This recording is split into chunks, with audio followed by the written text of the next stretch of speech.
Well, Russia's invasion of Ukraine has surprised many military analysts who'd expected fighting to be over very quickly. Instead, the three-month-old war has exposed unexpected weaknesses in Russia's forces. Heavy troop and equipment losses have reportedly hurt morale even more, and the war's initial aims have been severely scaled back.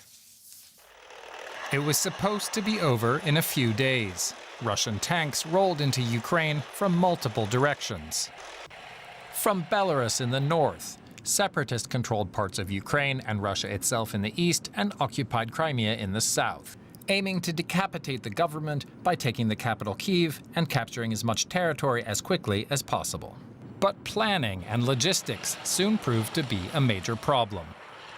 A menacing 40-kilometer line of tanks and personnel carriers was spotted heading towards Kyiv, but it soon bogged down and came under ferocious attack. Russian tanks were cut off from fuel supplies and abandoned, and the army gave up on Kyiv.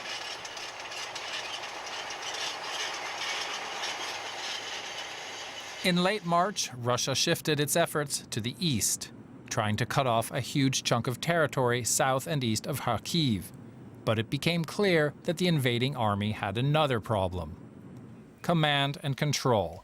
Officers on the ground had to call senior officials in Moscow to make the smallest decisions. Meanwhile, dug-in Ukrainian forces inflicted heavy losses on the Russians, who made few gains. In fact, around Kharkiv, they lost significant territory. Generals were called to the front to solve problems, and several were killed in battle. Images of a botched river crossing were a major embarrassment. Dozens of tanks destroyed and hundreds of soldiers killed in what experts say was a desperate attempt to show some kind of progress.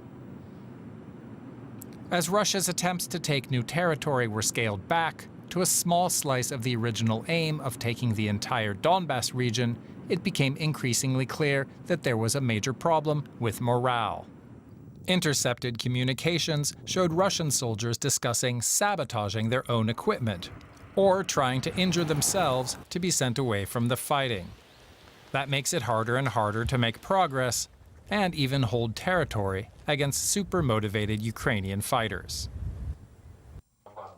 The coming weeks will show if Russia can hold the territory it seized, or whether Ukraine will push the invaders back to the border. Let's bring in Frank Ledwidge here. He's our regular military analyst, and he joins us from Oxford in the UK. Frank, this war is now entering its fourth month. Moscow has suffered multiple defeats and has had to scale back its ambitions. Are you surprised by how well the Ukrainians have held the Russians back? Terry, we were all surprised in the early days, in the first month or so, at the degree to which conventionally the Ukrainians worked their military magic, as it were. Now, less so. The last 2.5 months or so have demonstrated why that is. And we've just heard on that report some of the reasons. Essentially, Russia's operating a peacetime army, which is having problems with manpower. I'll come back to that in a minute. Secondly, of course, and more importantly, Ukraine is fully mobilized. It's also backed by a very capable, the world's most capable by far, military alliance. So that's from the physical perspective, the material and kit. Conceptually, Russia's all over the place. From the start, it didn't have a central approach. It didn't have a main effort, and it's had to scale that down. And furthermore, it retains old command structures and old ways of doing military business. Ukrainians, particularly over the last 8 years, have learned a great deal about how to exercise command and control. They devolve command and control to the lower levels. Finally, and most importantly, Terry, is the moral component. And that we saw from Max's report before, partly why that is. Ukraine is defending their homeland against a vicious and brutal enemy, and they are. Whereas the Russian soldiers don't seem to have much of an idea what they're doing. Indeed, Russian leaders have no strategic focus. So from the physical, the conceptual, and the moral perspectives, Ukraine is a superior fighting force. Russian forces are still trying to take more territory in the Donbas region, though. Given Russia's capabilities, the lay of the land there, its proximity to Russia, the separatist strongholds there, is it not just a matter of time, Frank, before the Donbas region is fully under Russian control?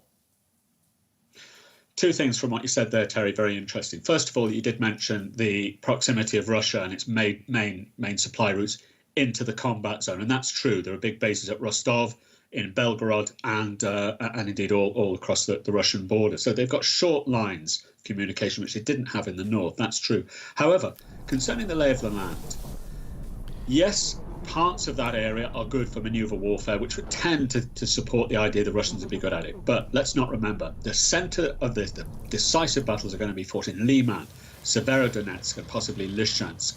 Those are urban areas.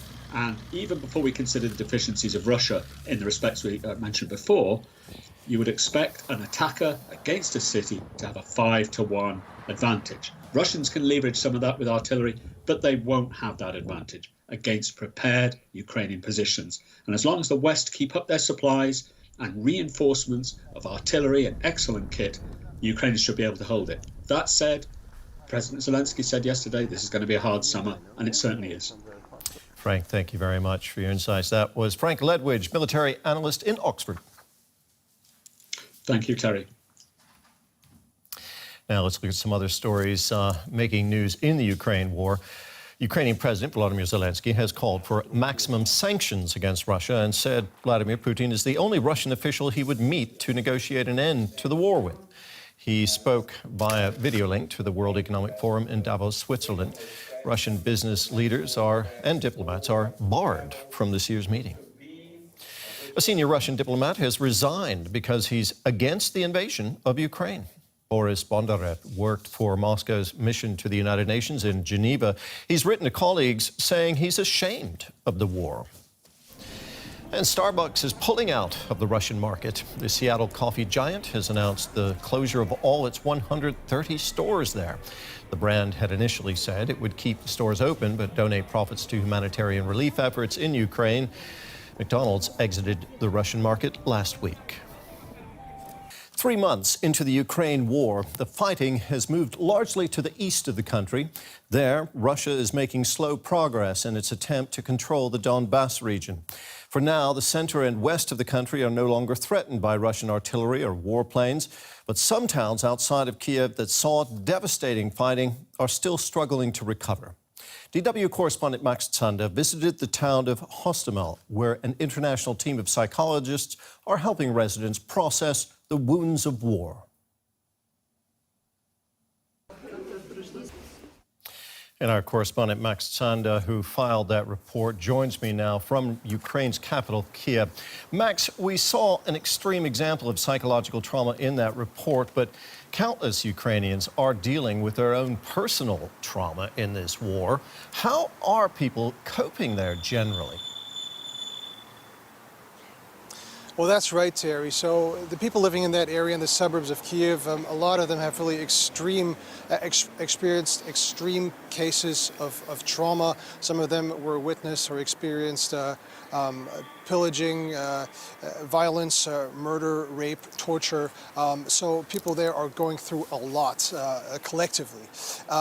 From talking to these people, it seems that it's important for them to keep busy, to work, to focus on their family, to put their lives back together and reconstruct their lives and even reconstruct their homes in many cases. Now, the psychologist that I spoke to in that report, he also said one thing that stuck with me. He said it was amazing he said the resilience that some people displayed in dealing with these situations really amazed him. But that being said, it's still very important that you don't just pack away your emotions, but try to seek psychological help and try to deal with this on a professional level. But then there are so many cases in this country. Everybody is affected in one way or another, not just in the suburbs of Kiev, but in the occupied territories close to the fighting line. There are 6 million people who fled the country or who are internally displaced. Even in this somewhat seeming peaceful capital of Kiev at the moment, people are dealing with air raid alarms multiple times a day. So everybody has a story and is dealing with this in one way or another. Now, yesterday, Ukraine saw its first war crimes trial end in a life sentence for a Russian soldier. More trials are expected. What do these trials mean for Ukrainians, Max, and for Russians, for that matter?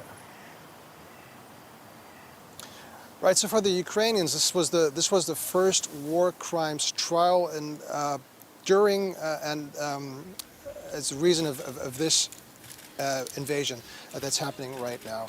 For the Ukrainians, it's an opportunity to follow up on their commitment and show that they're going after these crimes and they're pursuing them accordingly. The Russians, on the other side, haven't really said much about this, other than that they were not able to provide proper legal assistance to their soldier there, and they would try to help him through other channels. Now, what exactly that means, we don't really know, but there has been some talk in the past that this very prominent case, that the soldier may be part of a prisoner exchange in the future. And there also have been some concerns of people following the trial that this life sentence the prominence of this case may have implications on trials in Russia held against Ukrainian POWs.